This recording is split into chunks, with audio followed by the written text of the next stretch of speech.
And, until you faced Oklahoma and turned the football over 3 times, you were really headed in the right direction, but able to rebound from that and find themselves now in Pasadena playing in the Rose Bowl, a game that a lot of these players played in two years ago versus Michigan, and left that stadium with a bad taste in their mouth. So hopefully they remember that and want to redeem not only that feeling, but go ahead and finish out of what you set out at the beginning of the season to accomplish, and that's just beating the next opponent.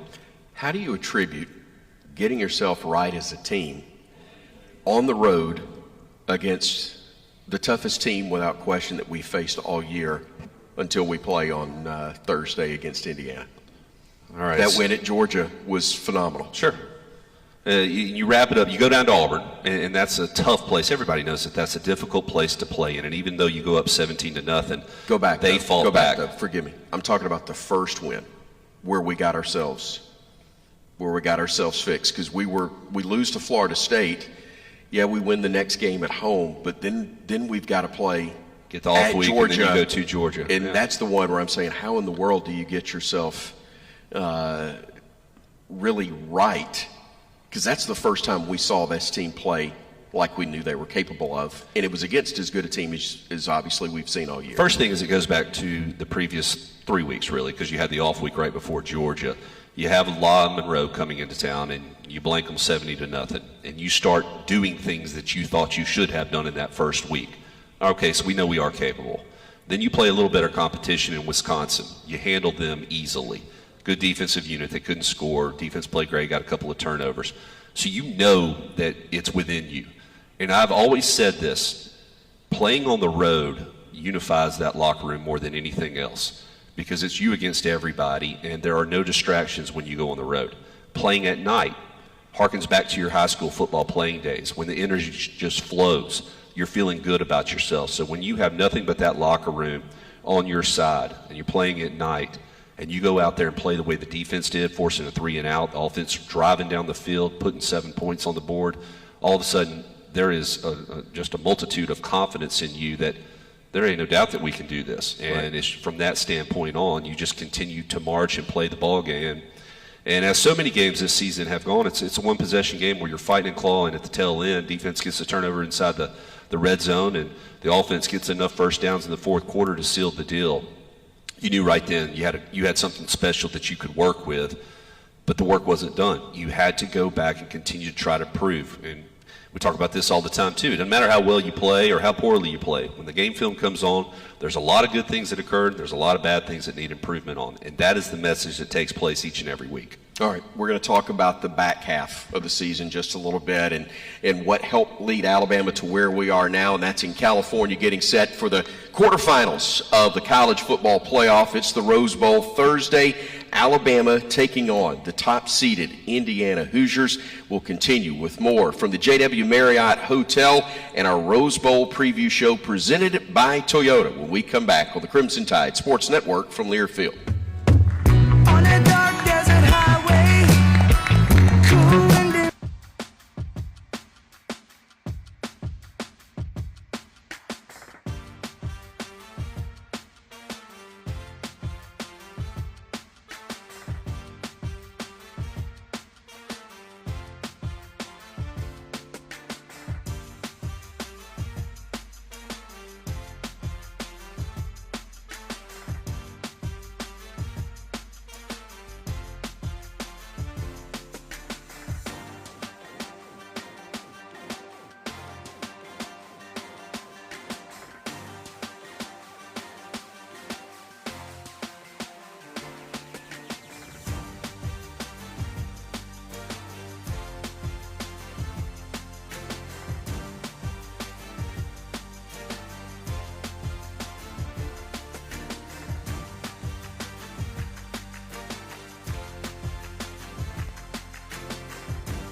preview show presented by Toyota. Visit your local Toyota dealers today. Toyota, let's go places. Boy, that Xavier Brown pick 6 for 100 yards is electric as anything we've experienced inside Bryant-Denny Stadium in a long time. It was a great moment against Tennessee, but that pick that he had, the pick 6, Tyler Watts, 50 yards in the last ball game in Norman, Oklahoma, is a big reason why we're able to sit here at the JW Marriott in Los Angeles and preview the Rose Bowl.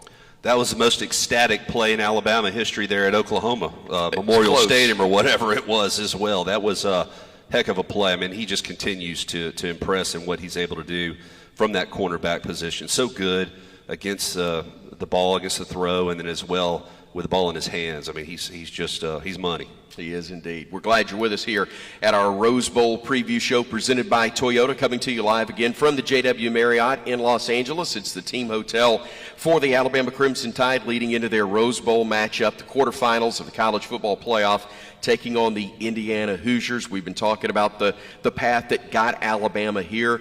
Tyler, it's a war of attrition at times during the season. Who can fight through injuries? Who can fight through the dips and the down moments? Alabama had another one of those. Things are going pretty well, and then you fall to Oklahoma in a game where you felt like you outplayed them.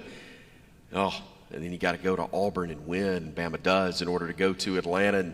And look, I thought the arguments were all 100% on point, and thankfully the committee agreed as to why Alabama deserved, because of the body of work over the course of the year, and as the top seed out of the Southeastern Conference going into that championship game, the Tide was indeed deserving of a spot in the playoffs, and they have proven it on the field as well. But that was a nervous, 18 hours, something like that, from the time that the game ended until we got the announcement that, yes, indeed, Bama was going to play Oklahoma. But doesn't that kind of sum up football in general as well, from a fan's perspective of being on either side of the spectrum? You're either too high or you're too low. Yeah. Because we all walked out of that stadium goes, we're the worst team ever. We are the absolute worst team ever. We don't, we couldn't beat whatever high school right now. And you turn around a week or two later and you go into Norman, Oklahoma down 17-0 and claw your way back and beat them by 10. No, you're still a pretty good football team. You had a bad outing where a couple of plays didn't go your way, and it ended up putting you in such a deficit that you were not able to overcome it versus Georgia and how that game, kind of unfolded. And I think that that's really a lesson for every single game, is there's a couple plays here and there that really determine the course of the remainder of the game. And how do you respond on both sides of the football? Because even versus Georgia, Chris, I thought our defense played outstanding. Backed up, short field a majority of the night, as they've been placed in so many times throughout the course of the year. And they fought, and they made Georgia score a lot of those touchdowns on the third down opportunities. So they were holding up, but it was just too much to overcome in that particular game. But it goes back to what we talked about. We're a really good football team, but we have to play well for 4 quarters in order to compete against really good football teams. And we have to have our players available in order to play our best players available. And again, Jeff Allen, the athletic training staff, everybody involved, a phenomenal job of helping these guys get as healthy as they could be right now. And the injury report looks about as good, Tyler, as it has since the start of the year, maybe better. That's a message I continue to hear from the doctors. This is as healthiest as we've been probably all season long.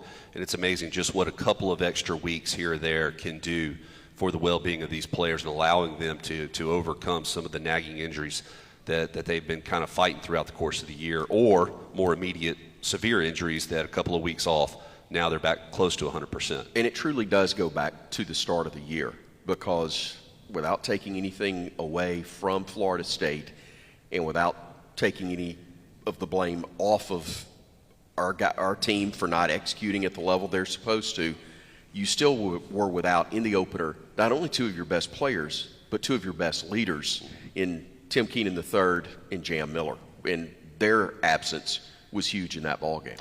It was, and although they're on the sideline, it's just different being in pads and able to contribute, your voice being heard on the sideline and maybe calming down or getting guys going. It's just a whole different deal. So it is something that we've been battling throughout the course of the year. We've lost a couple of guys, but now we are where we are, and it all comes down to one game, as it should.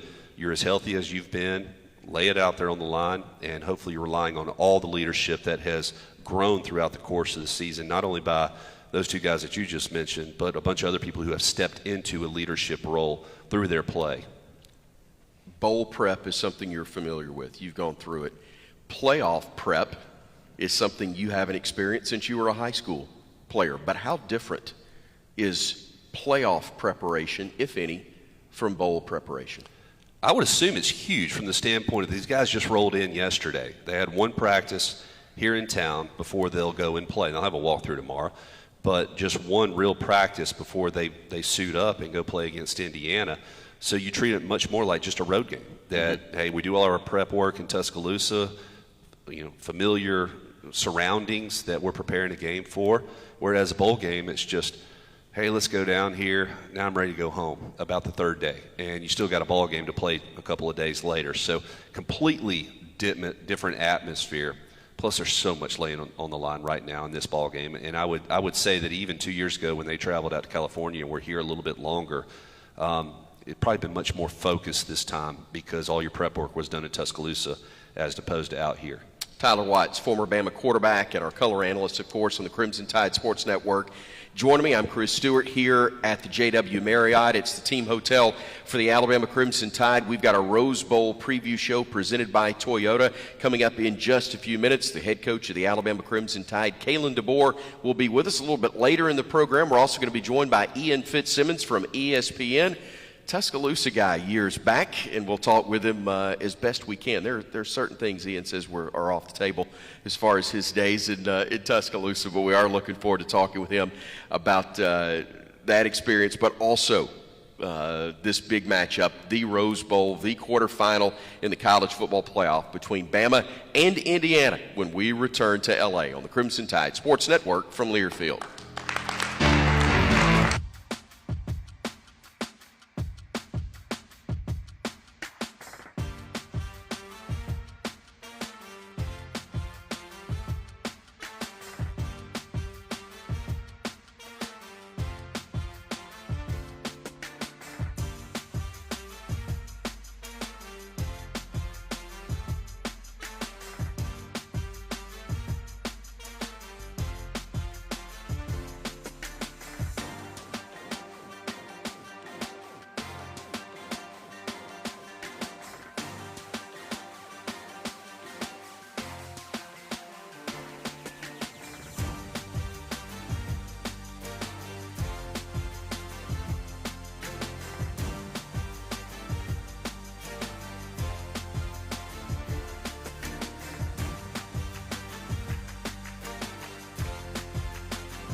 and the Crimson Tide hoping that they can be the team to do just that. Welcome everybody to Los Angeles. We're at the JW Marriott Hotel. It's the team hotel for the Crimson Tide. I'm alongside Tyler Watts, the former Alabama quarterback and of course, longtime broadcast partner of ours here on the network. Tyler, this is a special venue, historically great. You played UCLA out here in a regular season game. It's a beautiful, beautiful place. Unfortunately, the weather is not supposed to be ideal for Thursday, but it's good Lord, it's been in the fight song. It's 100 years. It'll be to the day since our first Rose Bowl matchup. I was not there, contrary to belief, nor was Stipe, although it was close. We are glad, though, that the Tide is back and having a chance to play in a game of this magnitude. And isn't it funny, the difference between California perception of rain and back home? They say, oh, it's going to rain all day long, like all the way up to an inch. Yeah. Boy, that's going to kill us. We'll see. We'll see what it winds up looking like, but it's normally just gorgeous. But you've been here. It was 1,000 degrees, I think, the day you played. It's never over 75 here in Southern California. And when we got off that plane from Tuscaloosa, where I swear it was over 100 degrees, and we landed here, a lot of guys said, I ain't going back. We're staying. I understand. And I'm going to leave it alone. I'm going to leave it right there. This particular matchup is very different because it's an Indiana team that hadn't been in this spot. They're really good. You've talked about it privately with me. We're going to talk about it now. It's a terrific Indiana club. But, man, this is a stage that they're not accustomed to. Well, you could say that, but I'll go back to last year when they made the first-round playoff and they go to South Bend and play against Notre Dame and get run out of the stadium. I think they took that lesson and applied it this year and feel much more confident coming into this week's game in the Rose Bowl as a result of their past failure. And, yeah, they went into the Big Ten championship game, played against Ohio State, went toe-to-toe with them and found a way to get a couple of turnovers and win that football game. So, yeah, the scale of it, maybe a lot of these players haven't been in the ooh and all, but it does feel different, though, as some of the other Rose Bowls that we have witnessed here in Pasadena. But this is a really good Indiana football team. They are sound across the board. Don't make a lot of mistakes. They're fundamentally sound, and they really make you earn everything. And they just kind of sit around and wait for you to make the mistake that is going to cause a slip-up and give them a short field and a scoring opportunity and for them to be able to separate themselves. You know, they hung a lot of points on a lot of pretty good teams or decent teams, but when they faced really good, tough competition in Oregon and Ohio State, they didn't back down. They weren't able to score 30 or 40 points, but the defense did what they needed to do to limit the number of possessions, and the offense took advantage. So this is as good of a football team as Alabama's probably played all season long. When we come back, we're going to visit with the head coach of the Alabama Crimson Tide as we broadcast from the JW Marriott, the team hotel here in Los Angeles. The Tide to take on Indiana Thursday in the Rose Bowl. Our preview show presented by Toyota continues with Coach Kalen DeBoer next here on the Crimson Tide Sports Network from Learfield.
with our Rose Bowl preview show presented by Toyota. I'm Chris Stewart, Tyler Watts, alongside another special guest we're going to introduce in just a second, but the most special of not visitors, it's his show, the head coach of the Alabama Crimson Tide, Coach Kalen DeBoer. Great to see you, sir. Welcome and congratulations. You're way down there. I told you on the way up, I did you a favor. It's my belated Christmas gift to you. I've brought people to talk to you so you don't have to talk to me as much anymore. We've had a lot of these interviews over the years, over the year. I enjoy them, but thought you might enjoy talking with some other people.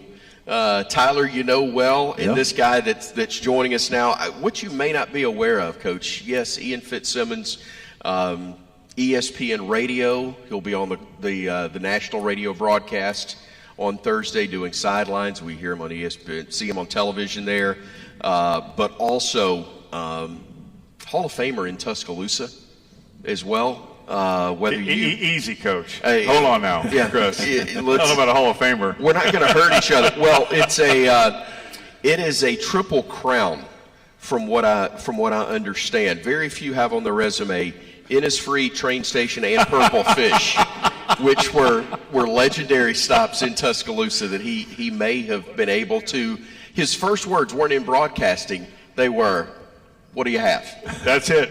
And do you want to make it a double? Yeah. So there you go. Yeah. So I will be brutally honest, Coach, and you didn't know this about me. Thanks, Chris, for outing me. Yes. I appreciate it because I've known this man for a long time and going back to his days, over the Washington Huskies. And to get out of Alabama, being a bartender at the old train station, the Purple Fish, opening a bar known as the Innisfree Irish Pub is no way to get out of college in 4 years, much less 5 years, much less 6 years. That's why it took me, Coach, 6.5 years to get out of Alabama. There you go.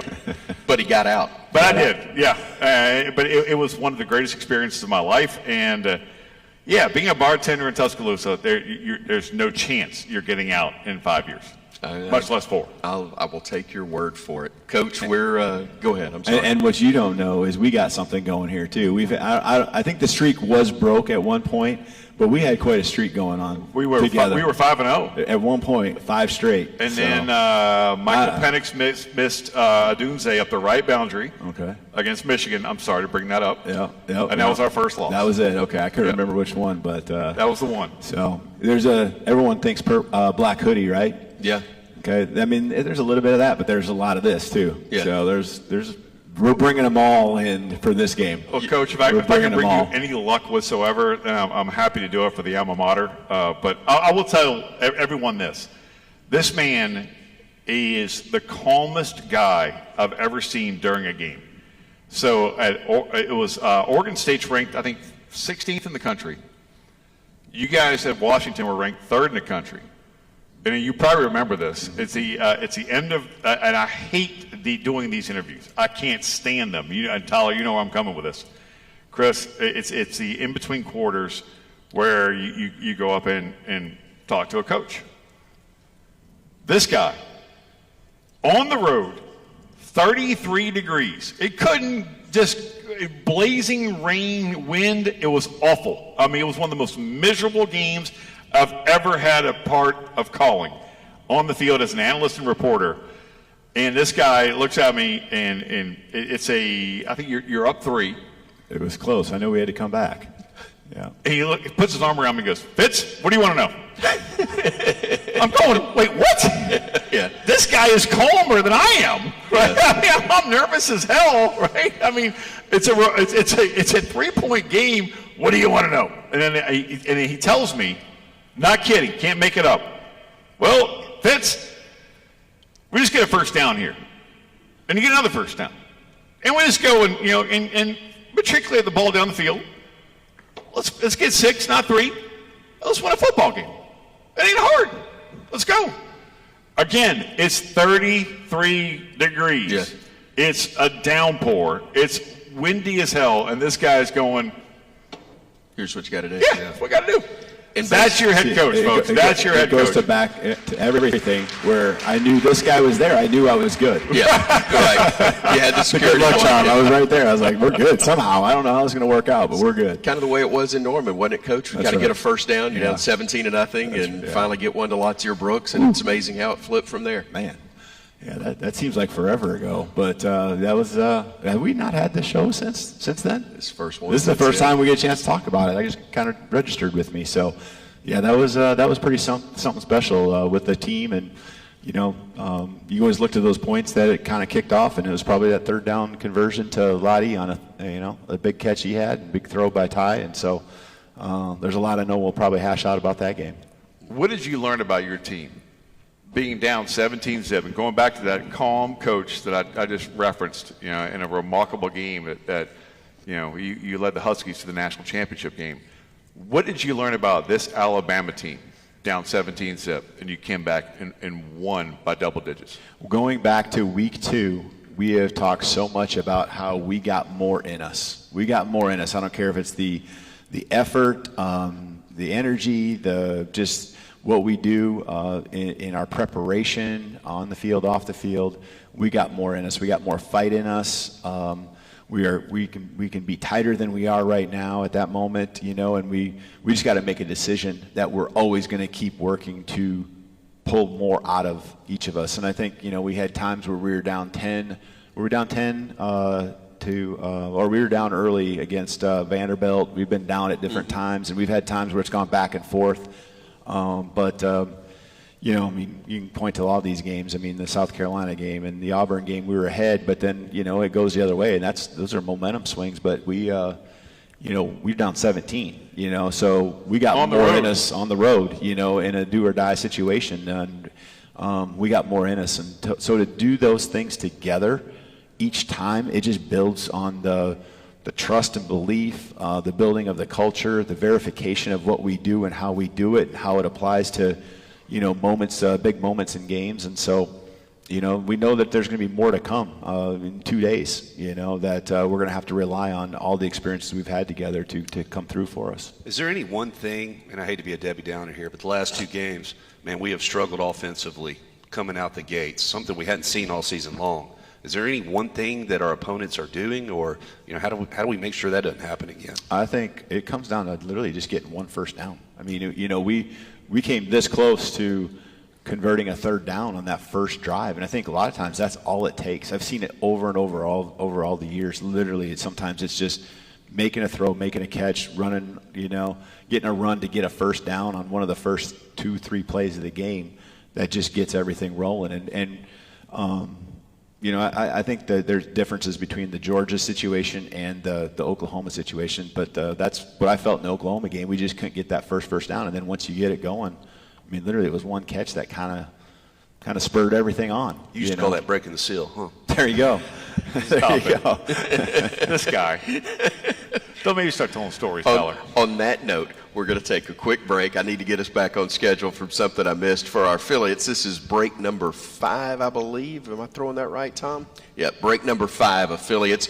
We're back with more from the JW Marriott here. You better get it right, because your coach is going to call you out on it if it's not. He'll call me out regardless. I know him. We'll back after this on the Crimson Tide Sports Network from Learfield.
Preview Show presented by Toyota. I'm Chris Stewart along with Tyler Watts, Ian Fitzsimmons of ESPN, and of course, Coach Kalen DeBoer from the Alabama Crimson Tide. Our first question is presented by Avo.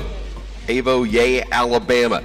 Score 25% off official Bama gear today. Just use code ROLLTIDE25 at checkout. 20% of every Avo Yay Alabama order is donated to the University of Alabama's Female Student Athlete NIL Fund.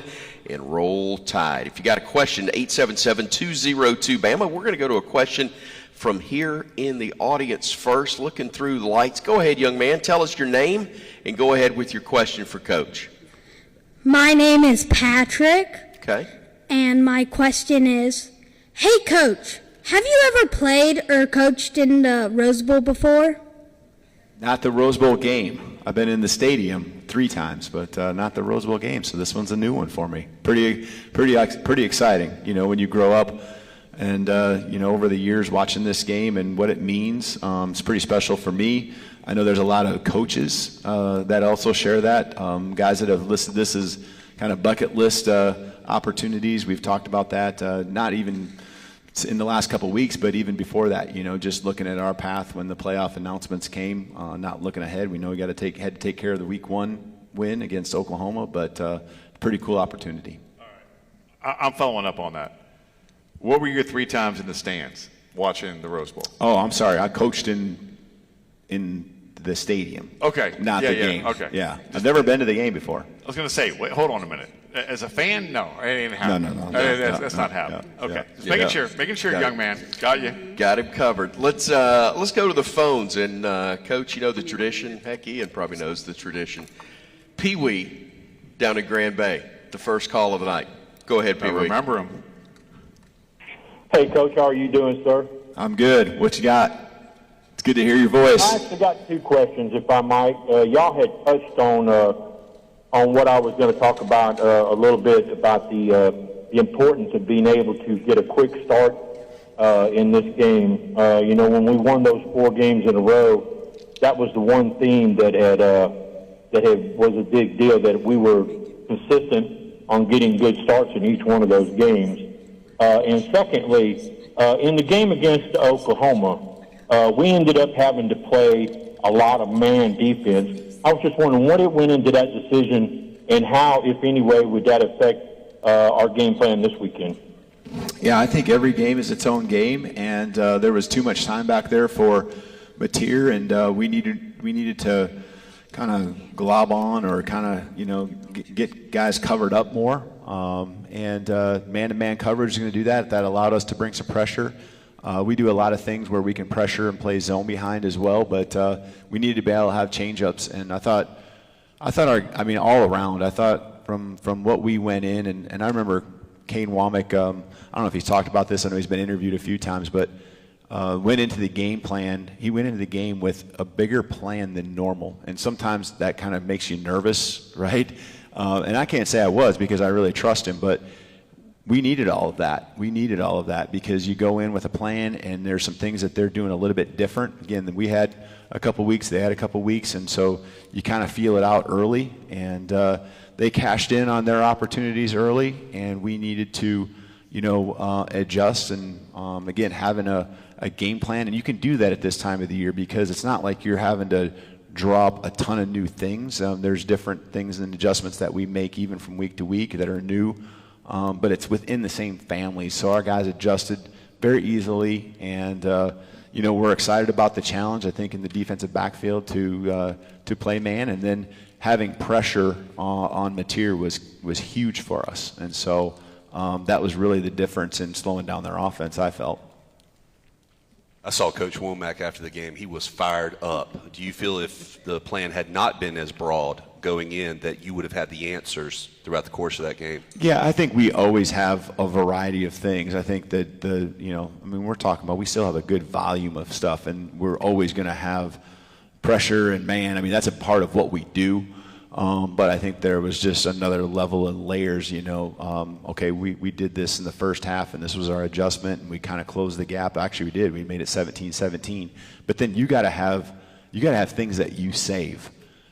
for the big moments in the game. And, I think both our coordinators do a great job of holding on to those big moment calls that you need to have to, that guys really trust and believe in too, not just things that you just put in that game or that day or that week, but things that are still maybe from the middle of the season, early in the season that they can recall, that they have confidence in executing.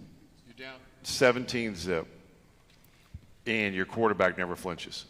No one on your team ever flinched, but everyone wants to talk about the quarterback, right? So when you see Ty Simpson, and especially in that game, what is it about him that just separates him from others?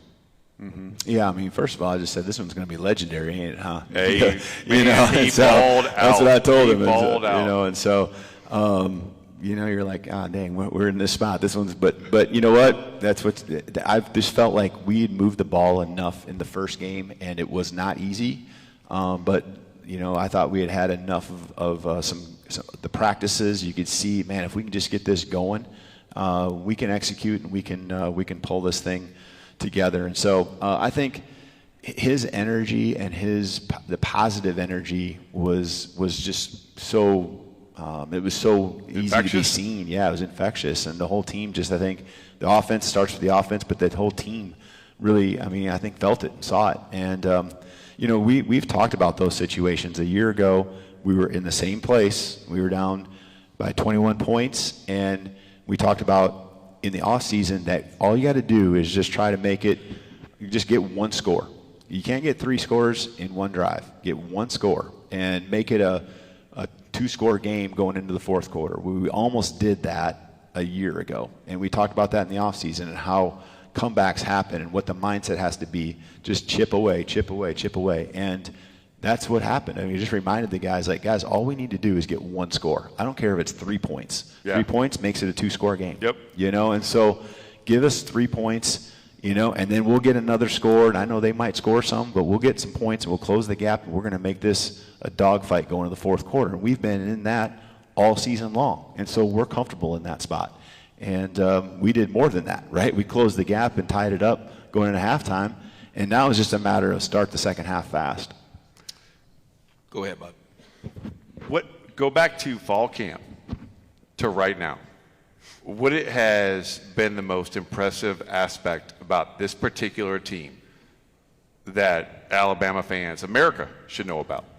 That the things that these guys felt were strengths of ours, and it's starting with the chemistry that this team has allowed us to get to the point where we're at, where they've had to rely on each other and a trust and belief and a care that is genuine for each other.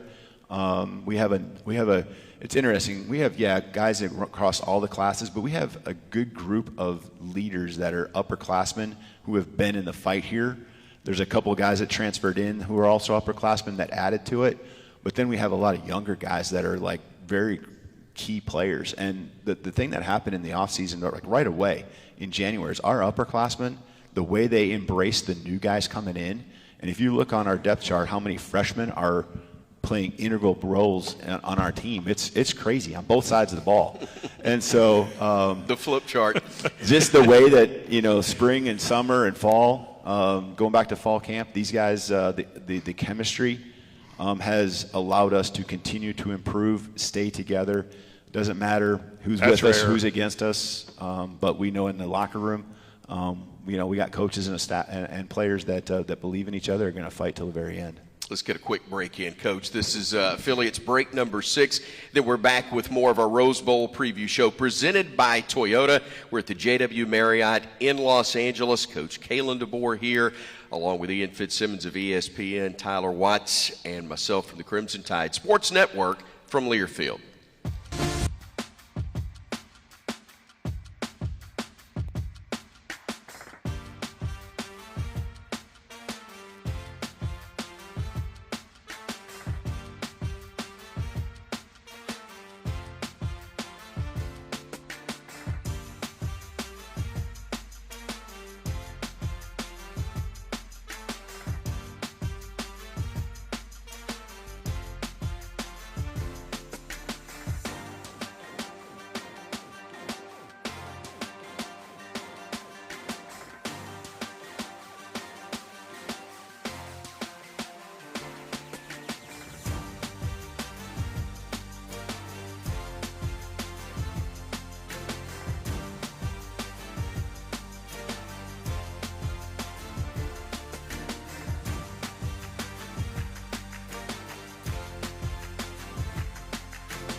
back, everybody. Glad you're with us for the Rose Bowl preview show presented by Toyota, coming to you live from the Team Hotel in Los Angeles. The Crimson Tide taking on the Indiana Hoosiers Thursday. I'm Chris Stewart with Tyler Watts, Ian Fitzsimmons of ESPN, and, of course, the head coach of the Alabama Crimson Tide. Coach, heard a highlight there of a touchdown for Jam Miller. I would imagine you'd like to hear a few of those in the course of the ball game. Jam or anybody else that wants to run that thing and tote it well, that'll be a big part of whether or not you're able to advance on to the semifinals. Yeah, for sure. I know our guys are working hard at it, and feel like the last – again, we just got to start faster with that piece and getting it going, and then these teams that we've faced, they're high-pressure teams, and when you get behind, they can cut it loose, and so it even looks worse than it is. But we got to get it going. We got to get the run game going, have a good balanced attack. That helps Ty out. That helps everyone out. Coach, let's get a question from here. I believe there it is. It's Johnny Sue. Go ahead, lady. Yeah, it's Johnny Sue Stillwell from Oxford, Alabama. Hey, Coach, what is your New Year's resolution? And if you had one wish for this coming year, what would it be? Well, I know what my wish is. and the crazy Why do you thing, reckon to answer that question for us? Go ahead, Coach. But that's crazy. Like, Christmas came so fast, and we're just in it, and it's just week to week, and all of a sudden it was Thanksgiving, and then Christmas. I remember thinking, they've got the game, and then, man, Christmas is like right after that. You and I were even talking about it, Chris, and so now all of a sudden New Year's is here, so I haven't even thought about that because and I celebrated, didn't really celebrate. I celebrated on a plane with my family, but my wife and I had our 24th anniversary yesterday, so awesome. What a we brave got to woman. spend that with all of our team. But anyway, so it's just one thing at a time. And my daughter's birthday is coming up here on the 2nd, so we have a lot of things happening here. But I'm not really giving you a good answer on the New Year's thing, but that's what's all going on in my life right now. So All right, hold on. How'd you propose? Go ahead. it was not something glamorous. It was just Neither was mine. yeah, just night out, restaurant, eat and kind of move forward. Nothing special. Like, I wasn't that creative. You guys know me. Like, I'm just trying to get 11 guys on the football field every single All your Saturday. creativity's in offense. All he wanted was an I do and on a knee and then ready break. Yeah, that's it. Done. When she said yes to that, and it was that simple, I'm like, okay. Touchdown. Touchdown. That's it. There you There you go. go. There you go. Definitely got that. I was working on trick plays instead of probably the creativeness of trying to find a way to propose. Leave that alone. Let's go back quickly to let's go back. Yes, ma'am. Go ahead and Chris tell knew us your name. he knew my next question, but go ahead. Yes, that saved us all. Hi, Dana from Tuscaloosa. Hey, Coach, what's one tradition you've brought to the team that you're most excited about? I know it's been talked about a lot. I think just a tradition thing that we do, and we haven't done it we didn't do it this week. We didn't do it really in the playoffs, but we do the Tide teammates, and that's the Thursday ritual on a normal game week where someone comes in, usually a youngster. It can be boy or girl. Just find a way to get him in the end zone with our team. We introduce him to the team. Usually it's someone who's going through, physical, just hard times, battles that they have in their life, and we're proud of them, and so it's great for our guys to just really appreciate the impact they can make, but also appreciate how good they have it, being healthy and being able to play the game of football. So that's something I'm really proud of. We have another one that we kind of do more in the off season, and if we have the right opportunity to come up, we'll do it in season. But it's called Rare Tide, and it's just rare people. It can be in the program, outside the program, but celebrating things that people do. And a lot of times those are adults, and then the Tide teammates is usually for kids. When did you start that? The Tide team, not the Tide teammates, but that equivalent in your career? Because I've had a chance to witness it, and I'd heard about it before I saw it. And it's not even a 10-minute deal, Coach. It's a very quick thing as you bring your team up. As you said, on Thursday when you're about to wrap things up, but the impact you have, I say it all the time, it don't cost you a nickel to be nice to somebody, but That's what you're giving somebody in that moment, I know it's for them, but man, I see it on your players as well, and the coaches. what a lift for them and a reminder of how blessed they are, whether it's health or whatever their situation is, and yet a chance to just enjoy, whether it's 3 minutes with those young people. That's very special. It goes way back. I mean, I've been always into celebrating success stories and celebrating people who are just fighting and overcome things, or fighting and still in the battle, and kids especially. And so, we did a lot of the times we did it in the off season at different places I've been, going even back 15, 20 years, but it wasn't probably as consistent. And the thing that just registered with me is when I saw us kind of do the thing where we scored the touchdown, it was like great energy, like you said, for our team. It brought smile to faces, and it was a great way to end practice that day. And so later in the week, I thought it was just always something where you're working hard and the guys are sweating and, doing their thing on the football field. And it's just a great way to kind of culminate and bring everything together, have some perspective. And so we made it a consistent thing.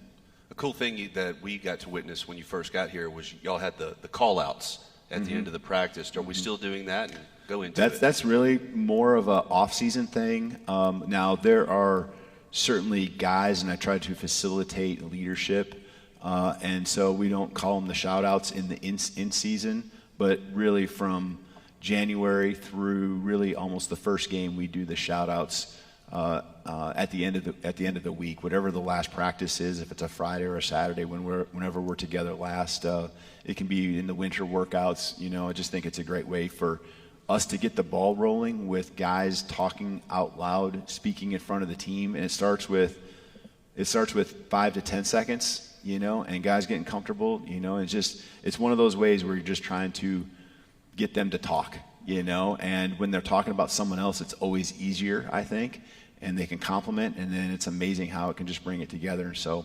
again, we probably do that probably 15 times, 20 times throughout the offseason. I thought that was the coolest thing, because we hated people on the other side of the ball, but man, that would have brought us closer together. Yeah, that's what I kind of try to. I say you don't have to do this, but offensive guys got to, shout out the defensive guys. Defensive shout out the offense. If you really have someone in your position group or your side of the ball that is just going above and beyond, let's do it, but let's try to keep it going, like you said, and it just brings our team camaraderie together. Give us a coach's perspective on Mendoza. Just efficient, knows where he needs to go with the ball, can make all the throws, really good with the vertical seam throws, the RPO, perimeter throws, just makes good decisions, keeps the ball moving forward, and that means, you're staying away from the negative plays and staying away from the sacks, and so accurate passer, and then, has done a good job, and you can kind of feel, he's got a way of bringing his team together too, and so nothing but compliments for what I've seen up to this point. That's where Chris Stewart comes in, being the radio professional, where I was going to go, do you shave every day? I mean, like every time I see you, it's like clean shaven. Do you shave every damn day? Pretty much, yeah. What? Why? Can I answer it? I don't know if mine would, I'm going to compliment you. Like yours looks good. So I got I did not shave. I don't know if I could have that. Let's just cut to the chase. Nicole likes it that way. There we go. Let's just be realistic. That's the only reason. That's the only reason that it's right. The reason I asked that question is because you strike me, having known you all these years, as a very regimented, meticulous human being. Mm-hmm. What is your daily routine like? Is it start, stop with Mendoza and film and, Cooper and Surratt and, oh, Lord. What are we doing? Yeah, are you regimented and every day? You try to be, but I think with the job, I think there's just so many things. Like you start the day and probably end the day the same. I have to have my office clean and my desk cleared off because the next morning when I come in, it's got to be ready to work. You know what I mean? And my iPad's got to be plugged in if I didn't take it home with me. Everything's got to be that way. Same breakfast? I'll be honest with you. I probably don't eat breakfast more coffee? times than not. No, not a coffee drinker. Energy drinks are a problem, though. Energy drinks are a problem, and my players would certainly vouch you and my for that. brother who coaches for the Seahawks. There you go. I used to put it in a Yeti, right? I used to put it in a Yeti, and everyone thought coffee, water, whatever it is, and now it's just like then you started twitching. It's out. They know. They know. So now they're more asking me, what All right. number is that you're on? And that's where the concern happens. I know, Chris, you want to get back to X's and O's, but really quickly, take everyone into your daily routine. You wake up, your feet hit the floor, go. Yeah, I mean, I'm always going to shower before I go to work. I don't do that. Even if there's practice right away, which we're a morning practice team, so I got to get woke up, got to get moving, and then usually it's I don't do it while I'm driving, right? I got to say the right thing. I got these guys standing over here. Hey, I make a call if it doesn't go right. I'm checking the practice plan. We have everything, where you can access it, and I'm checking to make sure, checking the weather, because practice is going to happen real quick, especially if it's in question, especially at this time of year, whether it's cold.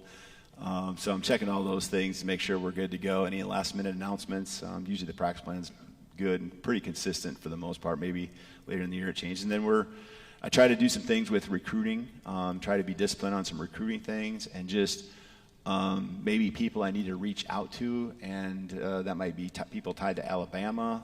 That might be people that I just, I think it's important, right, to stay connected, and so try to find one or two people outside of the circle to shoot a text to, or usually it's a text and not a call, and then we're rolling. Then we're rolling with staff meetings of some type, usually getting ready, and then position meetings, special teams meetings, position meetings, practice, and then we have a staff meeting after that, and then it's watching film, with the defensive staff, a little bit with the offensive staff, and then the day just keeps going, and all of a sudden it's 9 o'clock, 9:30 at night. Tyler. And he didn't eat. Then that's happened a lot here in the last about month and a half, it feels like. So we've been rolling, recruiting and all that kind of stuff. We've been busy, but it's all good. And then clear the desk, right? Clear the desk. Clear the desk. Plug Make sure up. it's all Ready for the next day. for the next day. Go ahead, Bob. Boy, this defense for Indiana, they are solid across Excellent, all Coach. three. I'm sorry, but I'm already getting nervous about the game. Once a quarterback, always a quarterback. I've always said that the calmest people in the stadium are the players and the coaches, because they know exactly what's going on and what's about to happen. But this is as solid a defensive unit as you've probably seen all season long. Talk about them a little. Yeah, they just they don't make the big mistakes and just they don't give up the gimmies, and they make you earn it. And most of their games they've played with a lead, and it's been one that they've been able to add to very quickly. And so what you see is a lot of those guys like putting you in spots where you're one-dimensional. That's what they've done to their opponents. They pin their ears back and get after you even more, and then all of a sudden the offense doing their thing, and they play complementary football. They force turnovers. They don't give up the ball, so they're winning field position battles, and that's a lot on the defense. And so they're just really sound all the way around. You can tell they're well coached. You can see the way they get their hands in different pass rushes, their hands into the offensive lineman's chest, and you just, we've talked a lot about that. You got to be technically sound against these guys, and then the tackles for losses, they do a good job that way. So, there's a lot of things that we do well that will combat that, and that's what you got to really look at, and, we practice too. Go ahead, Bob. All right. They don't have like a guy that you have to know where he is at every single snap defensively. So what is it about this defense where it looks like they are a remarkable manufactured group that plays together, where one guy knows what a grunt means, and that grunt means, hey, I'm sliding right.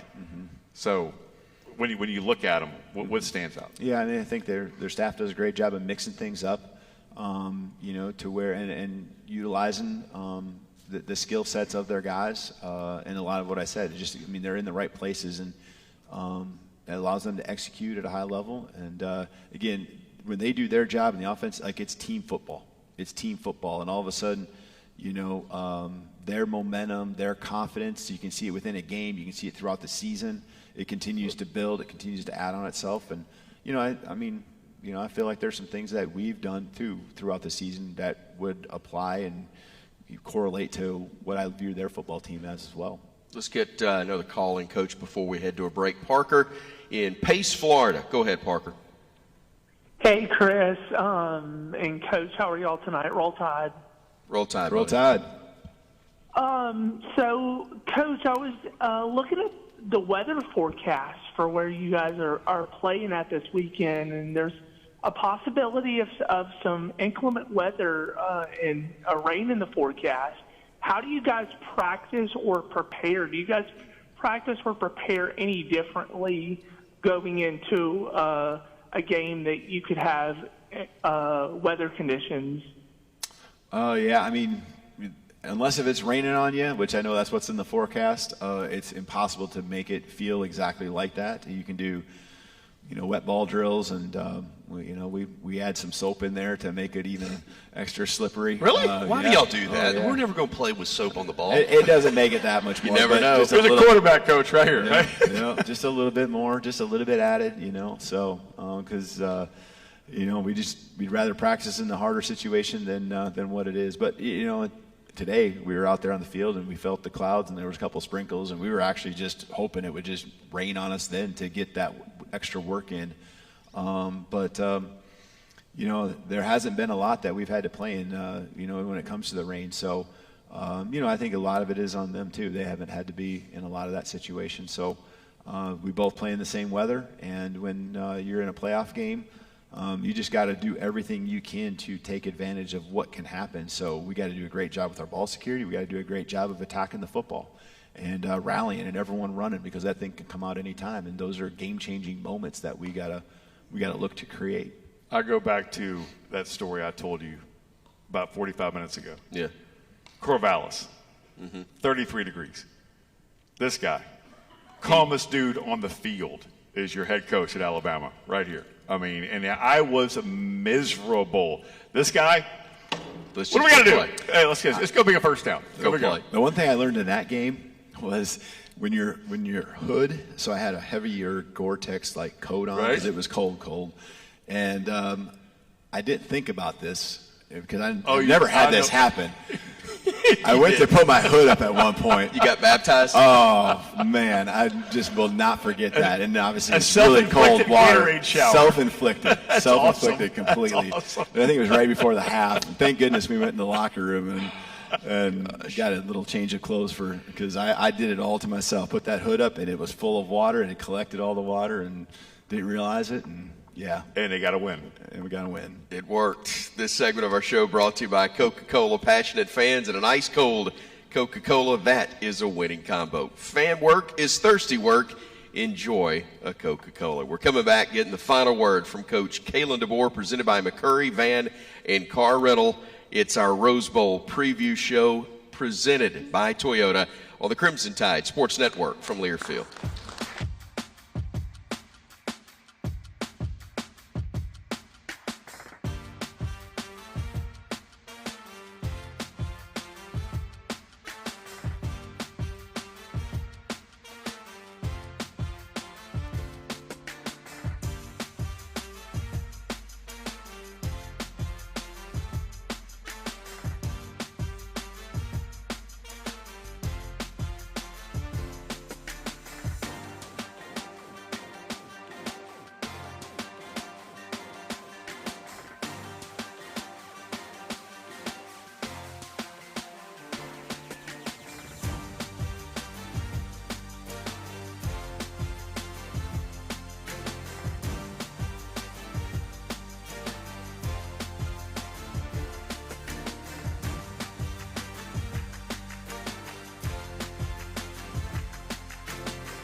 presented by Toyota. Visit your local Toyota dealers today. Toyota, let's go places. Had so much fun tonight here at the JW Marriott Hotel. It's the team hotel for the Crimson Tide, of course, taking on Indiana Thursday here in actually Pasadena, of course, at the Rose Bowl. And we've had a lot of fun. Ian Fitzsimmons of ESPN, Tyler Watts from Crimson Tide Sports Network, and the coach, Kalen DeBoer. Ian, one more question from you before we wrap it up with Coach here and let him get his final thought of the night. What was your number one Christmas gift for your wife? Oh, man, come on, Ian. You did this, Coach. You invited him. Oh, my gosh. Chris made her cry last year. Let's turn this. Really? Let's flip the script here. Like, you I really? don't have a good answer for you, Is but that like, intentional? Hold on Like, a minute. yeah. Now, there's a lot of people that don't know the story. I don't know the story. No, we. How'd you? Yeah, see, what'd you do? This was the best move I had all night. I got asked a tough question and just flipped the script Flipped on it you. entirely. Yep. I honestly, I'm trying to remember. It It was was at the luncheon. The luncheons. Yeah. And I said something about My daughter. I was talking about the difficulty Family. of here they are. They've played in the national championship game on Monday, and they're Give 'em hell, introduced. They're introduced on a Friday, and the flood starts, and it was like, oh, okay, well, that was a mistake, and yeah, I did made the lady cry right Yep. there. On So I front don't of have a all. good answer for you, but I just had to kind of. That's the first time in all the years I've known you. That's the first time. I'm trying to think of the best one. I mean, Yeah. yeah. All right. So now, go. They're going to want me to go X's and O's, and You're fine. Yeah. Go. We just got one more. If there's one thing that has to happen, don't give me turnovers, and you don't give me first down, third down. What is a point of emphasis you've really given your team to come away with a win and get to the semifinals in the CFP? Mm-hmm. Yeah, I mean, I eliminated all cliches from you. you did. You definitely did. Because like execution is a big piece of that, and the turnover piece is obviously huge. I think it's just continuing to be resilient. I've emphasized starting fast, and that's the execution part. And so if we can do that, I think we really give ourselves a great chance. And then I think the other part is if you don't, I think it's just always relying again on who we are and what we've been through, and us understanding what the fight is all about. And and I think there's the other part is just like, us being able to control the line of scrimmage, both sides of the ball. But again, those are a lot of the cliches. I know you didn't want to have part of the answer. You cliched the hell out of me, and I respect the heck out of it. When your kids open up the Christmas gifts, are you as shocked as the rest of Yes. dads are Yes. as to what they got? Because Yes. I am always amazed as to what my kids got because I have no idea. Yeah. You're welcome. You're welcome. That's right. Give us, Coach, the final word from McCurry Van and Car Rental as we wrap it up here tonight. No, it's good to be here. I mean, our guys, I couldn't be more proud of what we've done up to this point. And we say the job's not done. We didn't come this far to come this far. But we also understand we got a great challenge ahead of us with a very good football team that we'll be lining up across from here in just 2 days. So again, we'll give it everything we got, and appreciate all the support. And we're going to need it if you're here in Pasadena. We're going to need it. Cheer loud, and really looking forward to a great ball game. Appreciate you. Yeah. Thanks so very Thank you. much, Coach. Yep. Coach Kalen DeBoer here on the Alabama Rose Bowl preview show presented by Toyota. Visit your local Toyota dealer today, and also visit McCurry Van and Car Rental. Rent local with McCurry Van and Car Rental. We offer the perfect vehicle for any need, proudly serving Alabama. Visit today for a hassle-free rental experience. Back to wrap it up right after this on the Crimson Tide Sports Network from Learfield.